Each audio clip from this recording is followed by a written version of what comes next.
My name is Harold Bennett. I'm 62 years old, and I don't own a single piece of furniture. Not a chair, not a dresser, not even a bed.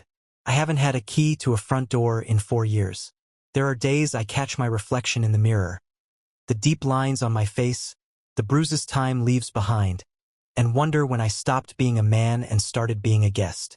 I lived most of my life in North Carolina, about 30 miles outside Raleigh, where I worked as a train mechanic at the same depot for just shy of 30 years. I could tear down an engine blindfolded.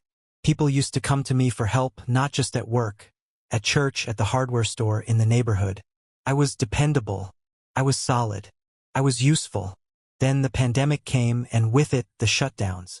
They sealed the gates at the yard, locked the buildings. No warnings, no severance, just a notice stapled to a splintered utility pole. I tried to find work. I really did. Applied at gas stations, repair shops, even a warehouse 2 towns over. They took one look at my hands, calloused, trembling, still stiff from years of hard labor, and shook their heads. "You've done enough, Mr. Bennett," one manager said. "Time to let the young guys take over." So I left.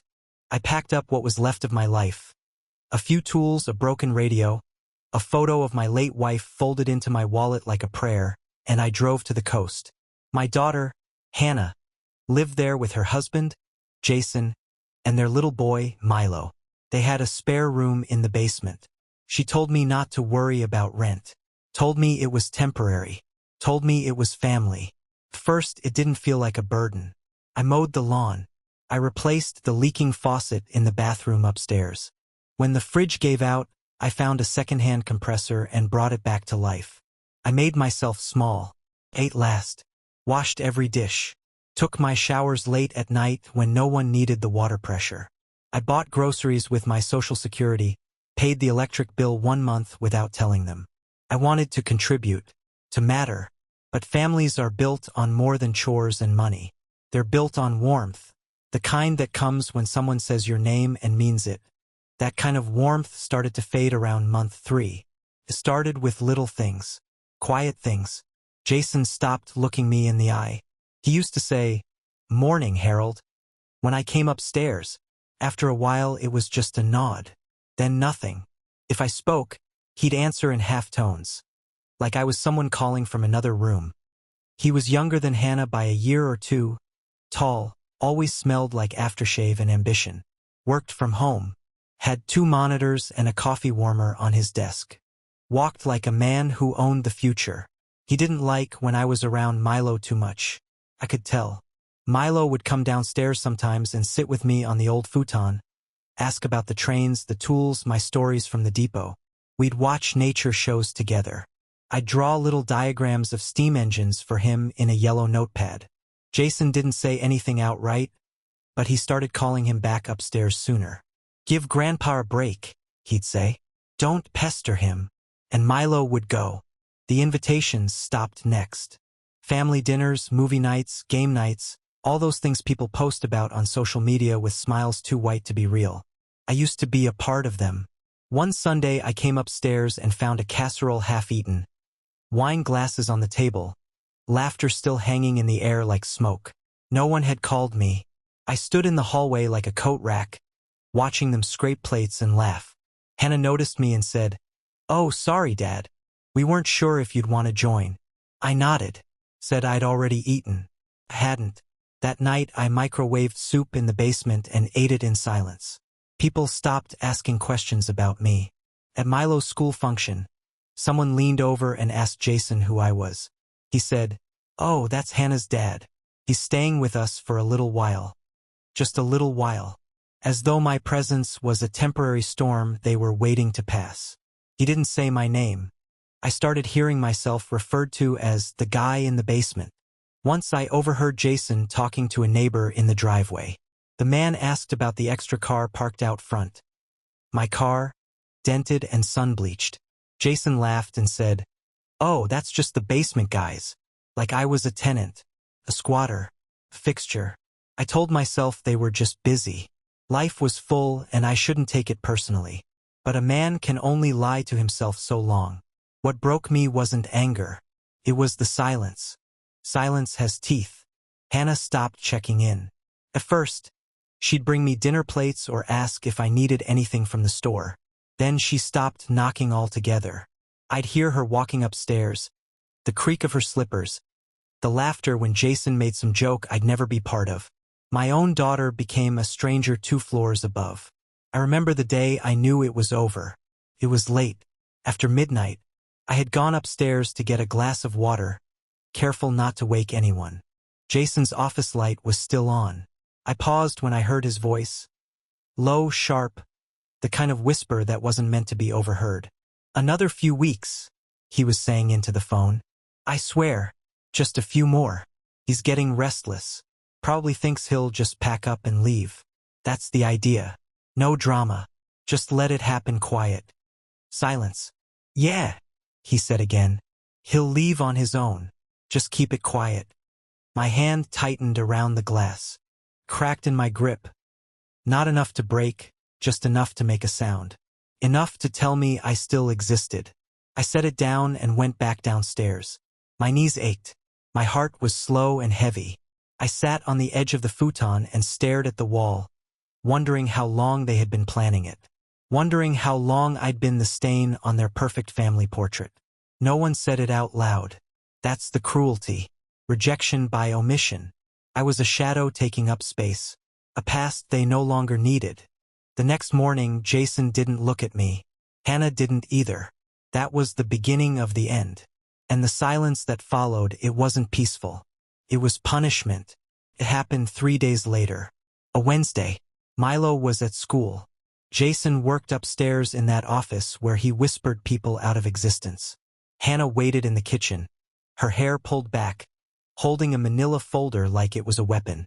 I knew something was coming. When they called me upstairs, I wiped my hands on a rag without thinking, like I was still at the depot. Habit has a way of pretending everything is normal, even when your name's already being erased. Jason wore a blazer. First time I'd ever seen him in one inside the house. Like he needed armor to talk to me. Hannah sat beside him, her chair turned away just slightly. Not facing me. Like she couldn't bear to make eye contact with the man whose socks she used to carry in her backpack when I worked late shifts and she missed me. I didn't sit. I stood across from them, arms loose at my sides. Not defensive. Not afraid. Just tired. Jason cleared his throat. Always that throat clearing, the sound of a man building distance. We've decided to sell the house, he said. Not we're thinking about it. Not we want your opinion. Decided. It's in our name, he continued, flipping open the folder. So that's our choice. He didn't look at me when he said it. His eyes stayed on the papers like the ink was more important than my life. A few sheets of legal language. Some signatures. Some highlighted boxes. I saw my name once. Not as owner, not as father. Just occupant. Hannah didn't speak. My chest went quiet. I looked around the room. The kitchen I had rewired, the faucet I'd fixed, the floorboards I'd patched when they warped after the hurricane. Not one of those repairs made me family. I was a utility, placeholder, a man-shaped tool that had outlived its use. I understand, I said. 3 words and nothing in my voice. Because what was there left to say? They offered to let me stay another week or 2. Said I could get things in order. Jason used the phrase like I was a package being returned. I nodded, signed where they pointed, and went back downstairs. No one followed me. A week later, I stood in the gravel lot of a roadside motel, watching Jason's SUV back away. He didn't even put it in park when he popped the trunk. Just idled there while Hannah stepped out and dropped a duffel bag on the pavement. It wasn't even zipped right. One sleeve of my work coat hung out, dragging in the dirt. Take your junk, Jason said through the rolled-down window. His voice was flat. I didn't answer. Just stood there in my own shadow while the tires spun small rocks across my boots. They didn't say goodbye. I waited until the dust settled before reaching for the bag. Heavy. Unbalanced. I knew right away they hadn't packed it carefully.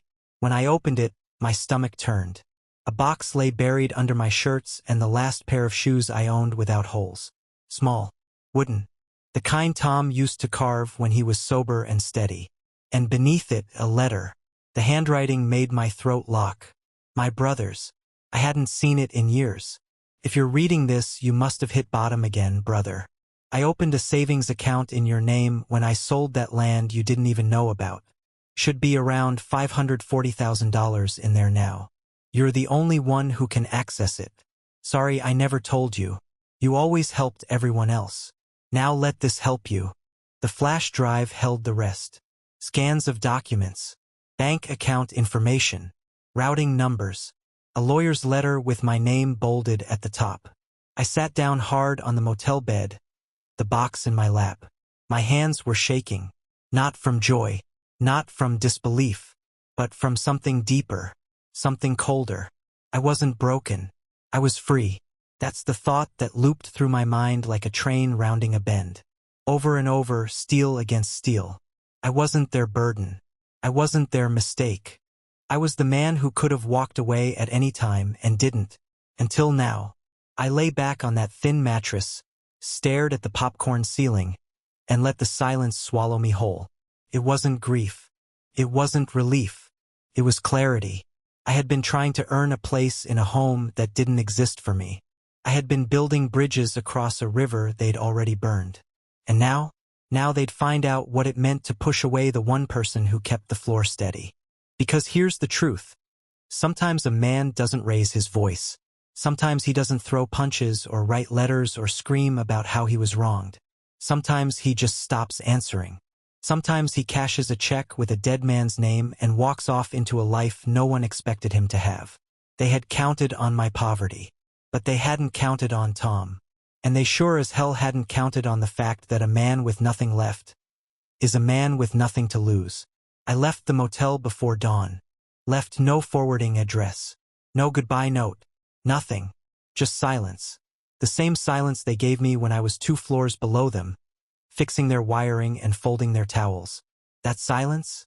It was mine now, and I intended to keep it. I drove west for a while, no real destination. Just roads and small towns and open sky. I passed places where the air smelled like diesel and pine. Slept in the truck a few nights. Ate sandwiches from gas stations. No one knew my name. No one asked.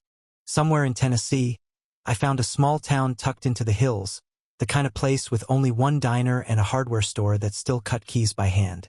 The house was modest. 2 bedrooms with siding. A porch with chipped white paint. The yard backed up to a tree line. There was a rusted lawn chair near the shed. I bought it in cash. The woman who sold it looked me over, asked if I was moving in alone. I nodded.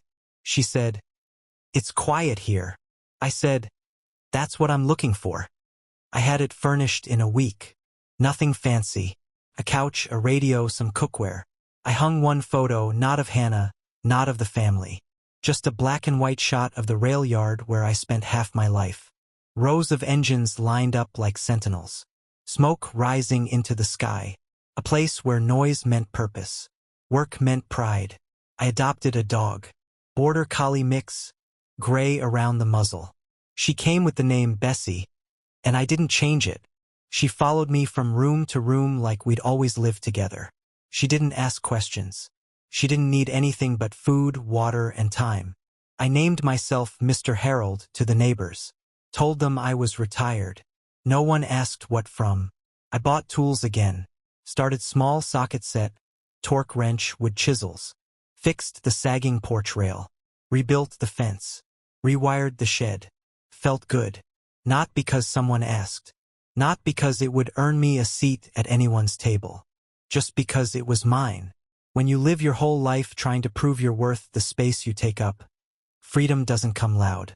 It arrives slow, careful, like a pot on a low simmer, filling the room with warmth. I started cooking again, real meals, not microwave soup or the leftovers they left me in a Tupperware. I roasted chicken, made cornbread from scratch. Sometimes I poured a glass of whiskey, sat on the porch, and watched the wind move through the trees. No television. Just the creak of the old chair and the hum of insects. That was enough. Hannah texted me once. Just once. "Dad, where are you? Please, at least let us know you're okay."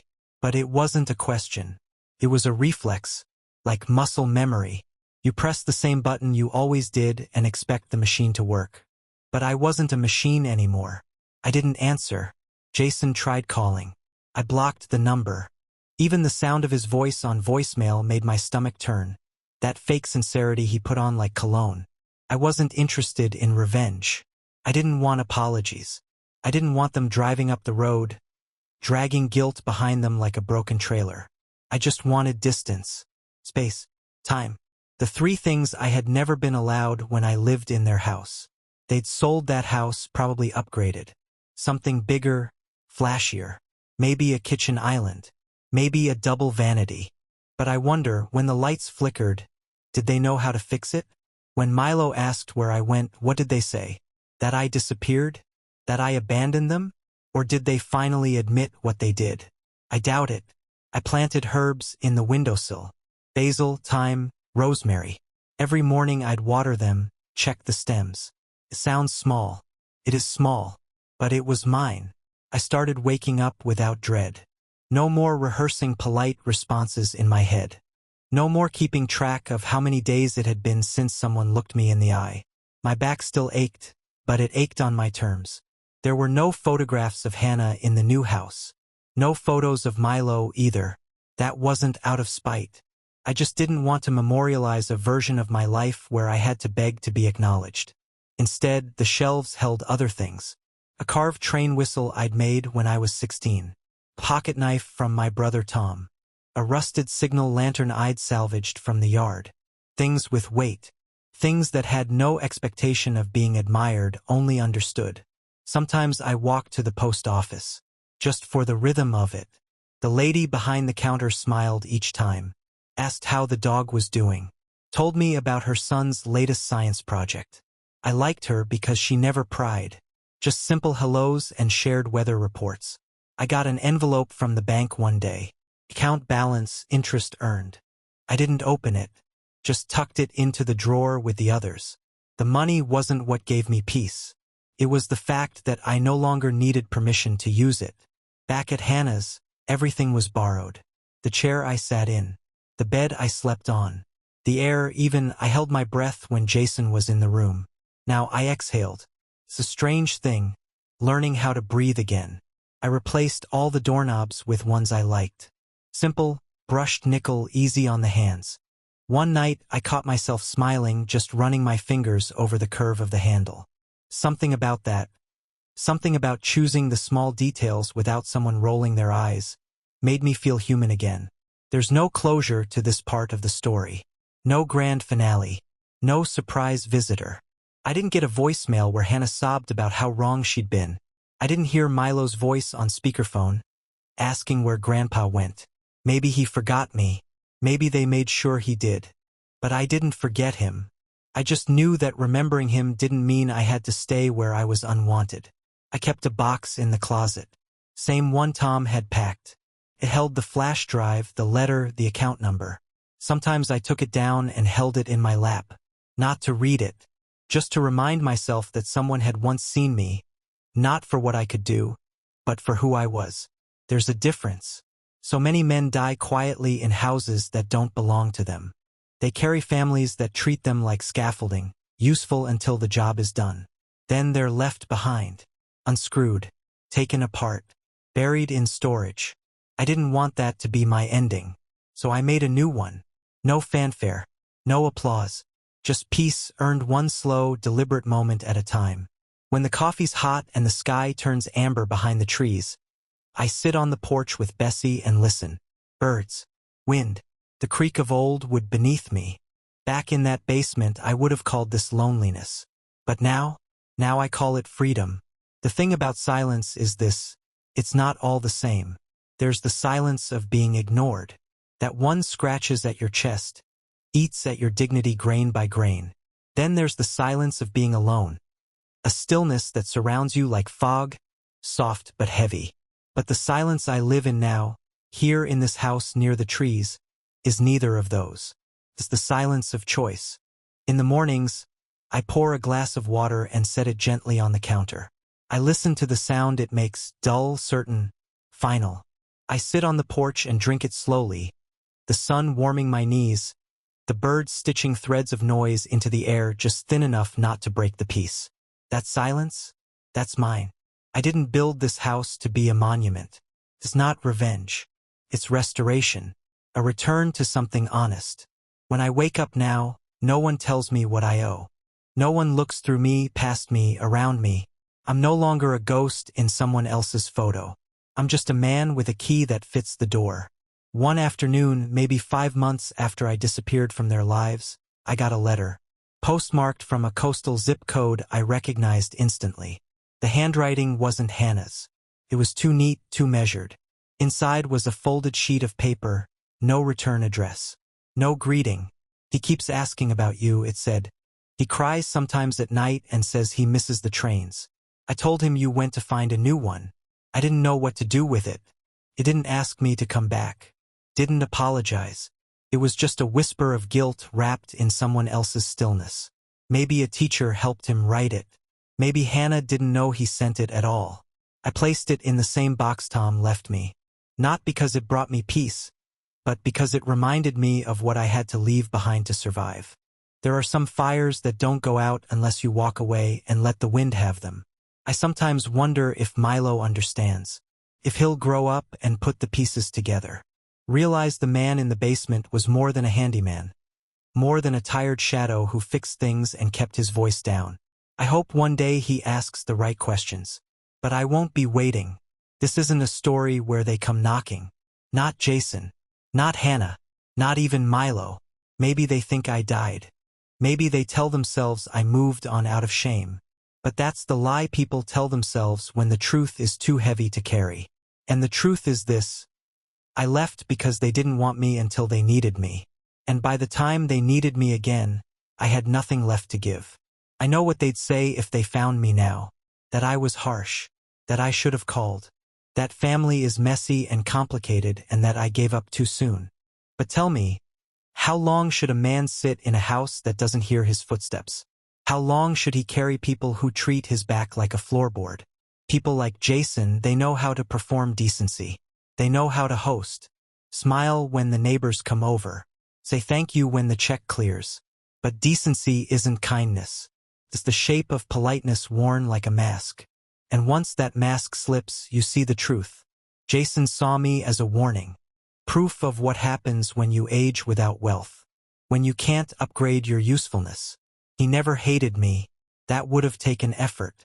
He simply erased me one action at a time. And Hannah, she let him. She had 1,000 chances to speak. To say, he stays. To say, he matters. She said nothing. And silence, in a room full of cruelty, is just another kind of applause. Now, when I see families at the grocery store, a father lifting his kid onto the counter, a mother laughing at something silly, I feel nothing sharp. No envy. No ache. Just a slow, distant warmth. Like remembering the smell of a place you don't live anymore. Sometimes people ask if I miss them. And I say no. Because what they think I miss, the birthdays, the Sunday dinners, the family movie nights, those were never mine. I wasn't part of the inside jokes. I was the one refilling glasses. The one putting away leftovers. The one they forgot to include until someone asked, "Where's your dad?" And then the look. That uncomfortable pause. That flicker of guilt masked with a laugh. "Oh, he's downstairs." As if I were plumbing. I don't regret leaving. What I regret is staying as long as I did. I regret every time I told myself it would get better. That being present was enough. That sacrifice would teach them love. Let me tell you something they don't write in the cards on Father's Day. You can pour every inch of your soul into a child or a family and still be treated like you were never there. You can be the roof, the floor, the foundation, and still be asked to leave. So now I live in the woods. Not as a recluse. Not as some tragic hermit. I shop. I walk Bessie. I attend the town council meetings sometimes, just to sit among people who don't know the weight I carry. And I don't explain myself. I don't tell my story, because stories like mine, they don't end in reconciliation. They end in resolve. I see men like me sometimes, older, gray in the beard, lost in the eyes. They walk like they're still waiting for permission to sit down. And I want to grab them by the shoulders and say, "You don't need to keep asking. You were always enough." But I don't, because some truths have to be found in the quiet. The money's still there. I touch it now and then, not to spend, but to remind myself that I didn't leave because I failed. I left because I was finally in a position to stop pretending. And that's the thing no one prepares you for. Not the leaving, the pretending. You play your role so long you forget it's a costume. And when you finally take it off, people get angry. Not because they miss you, but because they miss what you did for them. The hardest part? Realizing they never saw you. Just the hand that paid. The voice that said yes. The back that carried the weight. Now I ask different questions. Not will they ever call? Or do they miss me? But what do I want to fix today? What time should I walk Bessie? What would stain will look good on the porch swing? These are quiet questions, but they have answers. And at night, when the air is thick with summer and the cicadas scream their strange songs into the trees, I sit on that swing and think about what it means to start over. Not to rebuild what was broken, but to build something new, something small, something honest. And I ask myself the one question that still keeps me up some nights. Not with regret, but with curiosity. Was I wrong? Was I wrong to walk away from the house where no one knocked on my door? Was I wrong to leave a family that only remembered me when the heater broke? Was I wrong to claim peace instead of begging for scraps of love? Maybe you'll say yes. Maybe you'll say I should have forgiven them. That I should have stayed a little longer. That I should have given them one more chance. But if you do, if you say that, let me ask you, would you have stayed? Would you have endured it? Would you have kept setting the table while they forgot your name? Or would you have done what I did? Not out of cruelty, but out of mercy for yourself. I don't need the answer. I just need the silence. The kind that isn't empty. The kind that means something. The kind I earned.